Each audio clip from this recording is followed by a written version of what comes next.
பாரத தேசத்தின் மகோனதமான புராண இதிகாசங்களை முழுமையாக அறிந்து கொள்ள சப்ஸ்கிரைப் திலக். நான் அக்னி தேவனை சாட்சி வைத்து உறுதி கூறுகிறேன், உங்கள் மனைவியை கடத்திச் சென்று விட்ட அந்த வாலியை வதைத்தே தீருவேன். தாம் இழந்த தங்களுடைய ராஜ்யத்தை, தம்முடைய மனைவியை மீட்டுத் தருவேன். என் அம்புராதோணியில் வைத்திருக்கும் அஸ்திரங்கள் அற்புதங்கள். இதை விடுத்தால் இது தோற்றதே இல்லை. ராமனின் பாணங்கள் விண்ணையும் மண்ணையும் வெல்லும், இந்திரனுடைய வஜ்ராயுதத்தையும் வீழ்த்தும். நண்பரே, என் உடலுக்குத்தான் திறவுகோலும், மன்னா என் உள்ளமோ சத்திரிய வீரனுக்குரிய ஊக்கமும் உள்வலியும் குரு தந்த திவ்யாஸ்திர வித்தையும் இருக்கிறது. ராமனுடைய ஊக்கம் சுக்ரீவனுடைய ஏக்கங்களை நீக்கிவிடும். விரைவிலேயே அந்த நெறிகெட்ட வாலிக்கு என்னுடைய பாணங்கள் உரிய பதில் சொல்லும்.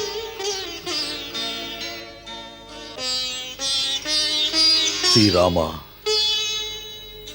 தமது துன்பத்தை மறந்து நண்பர் துயர்போக்க நினைக்கிறீர்களே.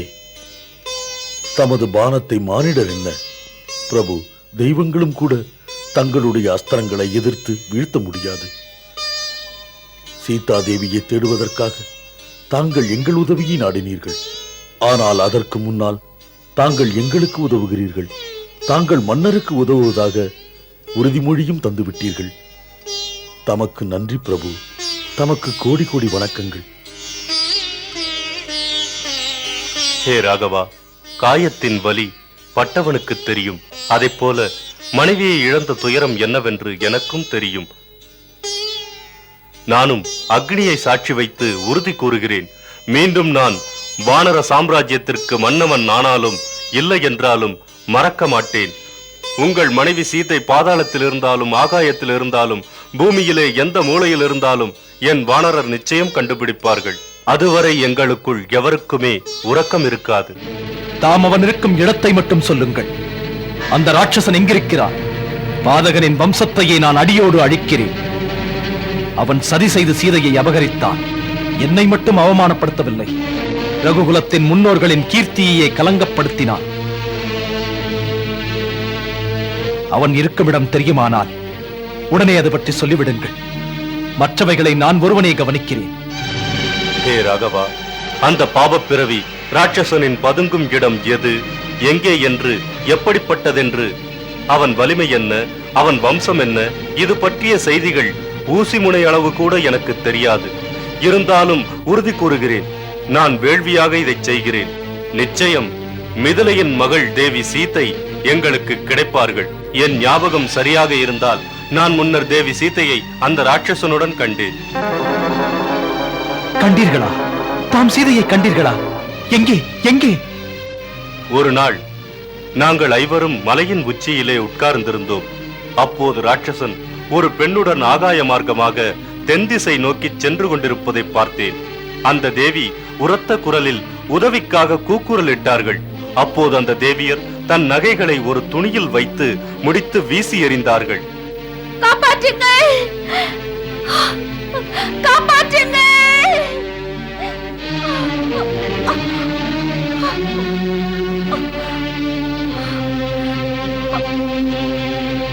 என் வனத்தில் வாழ்பவர்களே, என்னை பிரிந்த கணவர் என்னை தேடி இங்கு வந்தால் நான் கீழே போட்ட நகைகளை காட்டுங்கள், காட்டி சொல்லுங்கள் பாவி ராவணன் என்னை கடத்தி செல்கிறான் என்று.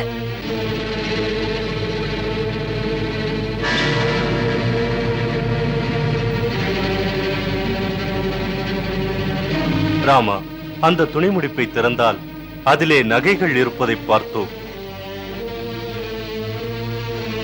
நான் அந்த முடிப்பை எடுத்து வருகிறேன், தாங்களே பாருங்கள். அனுமான், அந்த முடிப்பை கொண்டு வாருங்கள். சரி மன்னா.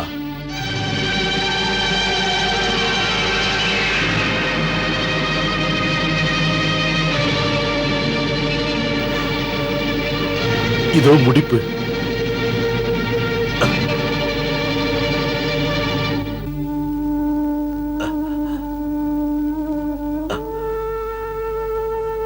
இவையெல்லாம் சீதா தேவியுடையதா?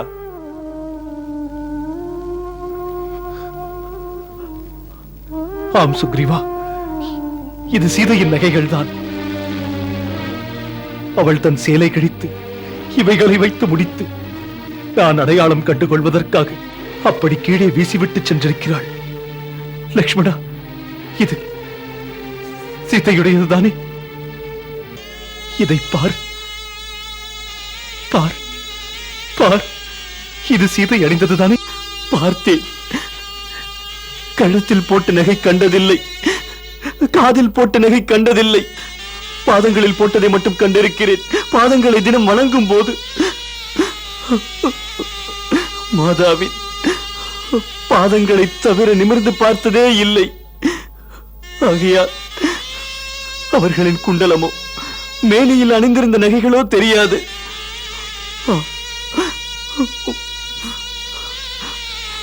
இது மட்டும் அவர்கள் கால்களை பணியும் போது பார்த்திருக்கிறேன்.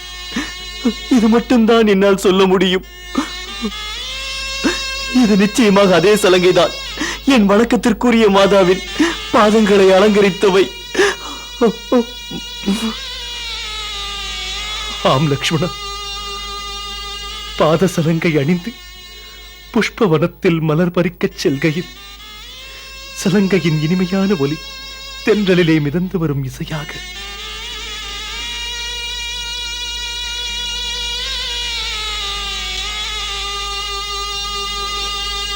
இந்த துணியால் அவள் பலமுறை என் பாதங்களை துடைப்பாள்.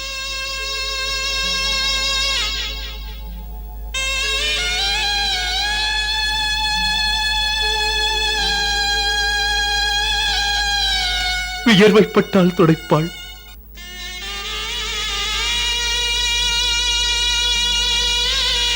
அன்பு மேலிட்டு புடவை தலைப்பால் விசிறுவாள்.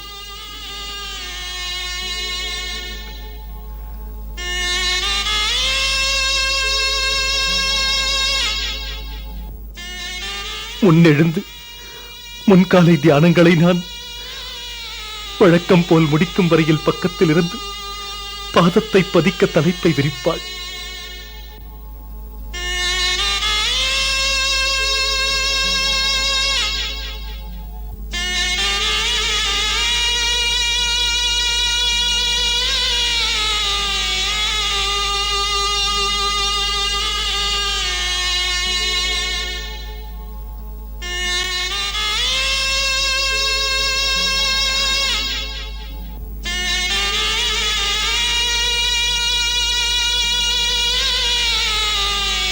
லக்ஷ்மணா,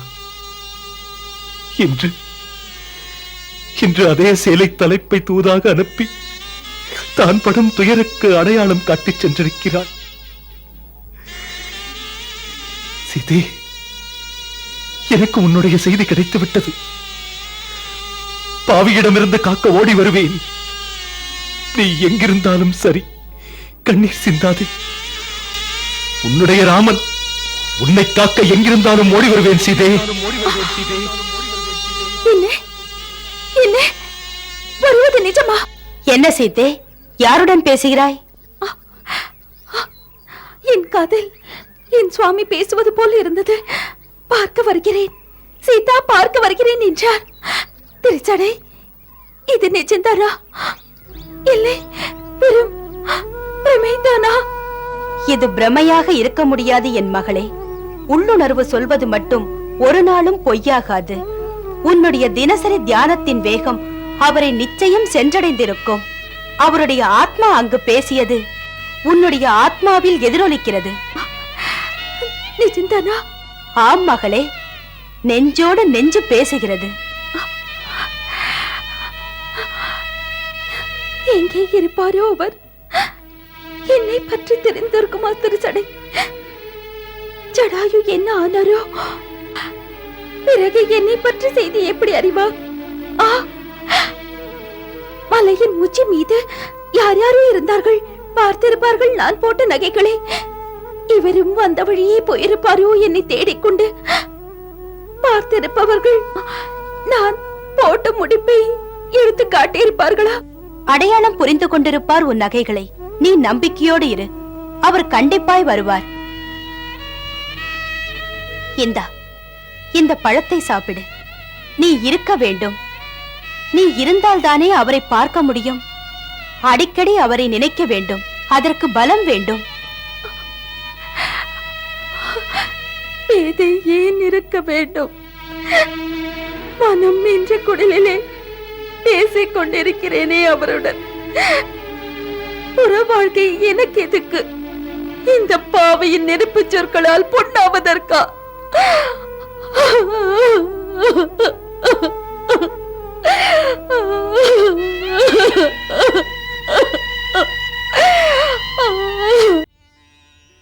இன்றும் கூட மன்னரை பார்க்க முடியவில்லை.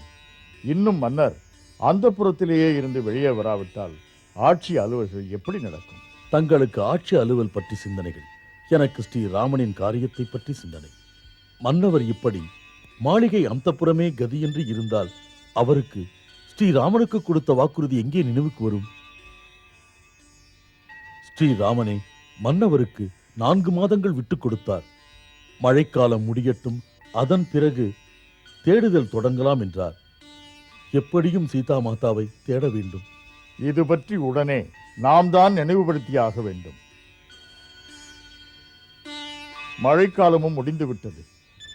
பருவநிலை சாதகமாயிருக்கிறது. மன்னருக்கு இன்னும் மோகமயக்கம் தீரவில்லை. என்னுடைய அச்சம், ஸ்ரீராமன் பொறுமை இழந்து விட்டால் உடன் அவர் கிஷ்கிந்தையே அழித்து விடுவார். அனுமான், நீ போய் மன்னருக்கு நினைவுபடுத்து. மன்னவரை போய் எங்கு பார்ப்பது? அந்தப்புறம் போய். அந்தப்புறமா? இல்லை இல்லை, அங்கு போக வெட்கமாக இருக்கிறது. மன்னருக்கு நீ நண்பரும் கூட. இதில் வெட்கப்பட என்ன இருக்கிறது? ஆம், இல்லை இல்லை, நான் அப்படி சொல்லவில்லை. அந்தப்புறத்தில் எப்போதுமே ஆட்டமும் பாட்டும் கூத்துமாக இருக்கிறது. ஒரு நாள் நான் அந்தப்புறத்துக்கு உள்ளே போனேன். அங்கிருந்த நிலைமையை கண்டு வந்துவிட்டேன். மன்னவருக்கு வெட்கமில்லை, எந்தவித உணர்வும் இல்லை. போதையிலே அவர் மூழ்கியிருந்தார். பல வருடங்கள் ரிஷிமுக மலையில் எதுவும் இல்லாமல் இருந்தார். அதனால் தன் நிலை மறந்தார். தன் நிலை மறந்தால், பிரபு ஸ்ரீராமனும் பொறுமை இழந்தால் அதை தடுப்பது யார்? 4 மாதம் முடிந்தது. நானும் தாங்கிக் கொண்டேன் பொறுமையுடன். 4 மாதங்களில் ஒவ்வொரு நாளும் பட்ட துயரங்கள் கணக்கில்லை. உனக்கு தெரியுமா லக்ஷ்மணா? தெரியும் அண்ணா. தாம் படும் வேதனை கண்டு அனல் படும் மெழுகு போல் ஆனேன். உள்ளொன்று வைத்து புறமொன்று பேசவில்லை.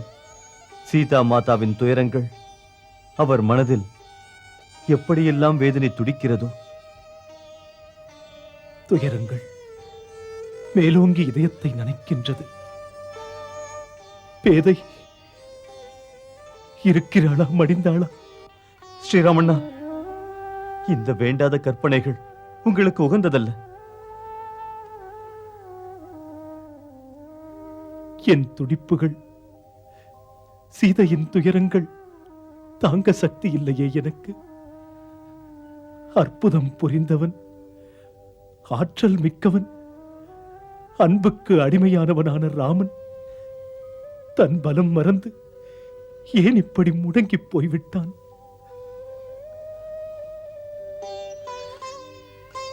லக்ஷ்மணா, 4 மாதம் என்பதுதான் சுக்ரீவனுக்கு கொடுத்த கெடு. முடிந்தது மாதங்கள் 4. சுக்ரீவனுக்கு அது பற்றிய நினைவு கொஞ்சமும் இல்லையா? என்னை பார்க்க வரவில்லை. சொன்னதை செய்கிறேன் என்று சொல்ல ஆளில்லை. மழைக்காலம் முடிந்ததன் பிறகு அவர் நட்புக்காக செய்ய வேண்டியதுதானே? அது அவர் கடமைதானே? மன்னியுங்கள். தன் காரியத்தை முடித்துக் கொண்ட காரியவாதி, காரியவாதிக்கு ஏது கடமை என்ற உணர்வு? குத்துகிறது முள்ளாக. ஹனுமனுக்கும் என் நினைவில்லையே. அந்த ஹனுமன் விவேகி, மாமேதை. பணி செய்வது சுக்ரீவனிடம்தானே. அவருக்கு உங்கள் நினைப்பிருந்து என்ன, செய்வது என்ன? மன்னியுங்கள். நன்றி மறந்தவர், உறுதி சொன்னவர், மேலுக்கு நடித்தவர் சுயநலக்கார சுக்ரீவன் தான். ஆம் லக்ஷ்மணா, தன் பங்குக்கு உரியதை முடித்துக் கொண்டு புத்திசாலியாக நடந்து கொண்டார். ஆட்சி பெற்ற பெருமகிழ்ச்சியில் மூழ்கி அப்படியே சொன்ன வாக்கினை மறந்து விட்டார். நீ ஒன்று செய் லக்ஷ்மணா. நீ ஒரு முறை கிஷ்கிந்தாபுரிக்கு போ.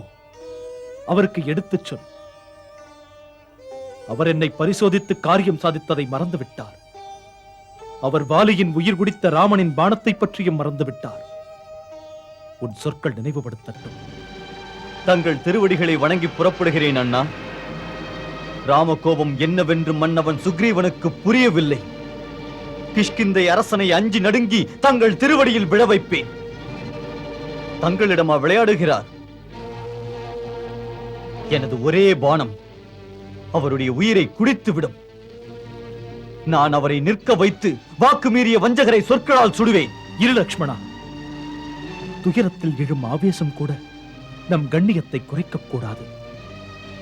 அமைதியற்ற நம் மனமே துயரத்தில் மூழ்கிக் கிடக்கிறது. ஒரு புரியாத காலதாமதம் விளைவதின் காரணம்தான் ஏமாற்றினார் என்று எண்ணும்படி செய்கிறது. துன்பம் தூசு உனக்கு, அனுபவமும் உண்டு. சுக்ரீவனின் சின்ன குற்றங்களுக்காக இப்படி பேசுவது நமக்கு நல்ல பேர் தராது. நாம் சுக்ரீவனுடன் நட்பு கொண்டவர், அது பற்றி நாம் மறந்துவிடக் கூடாது. அன்பு என்பது நம்மை உயர்த்தும் பண்பு. அதை புரிந்து கொண்டால் நம்மை புனிதப்படுத்தும் அது. செல், அமைதியுடன் அங்கு நிலையறிந்து அதுபோல் நடந்து கொள். ஒருவேளை நாம் தவறாக சுக்ரீவனை புரிந்து கொண்டிருந்தால், அவர் வாக்களித்தபடி நமது காரிய முயற்சியில் இருந்தாலும், அது பற்றி நான் அறிவேன் அங்கு போன உடனே. இப்போது சுக்ரீவன் எந்த முயற்சியில் இருக்கிறார் என்று.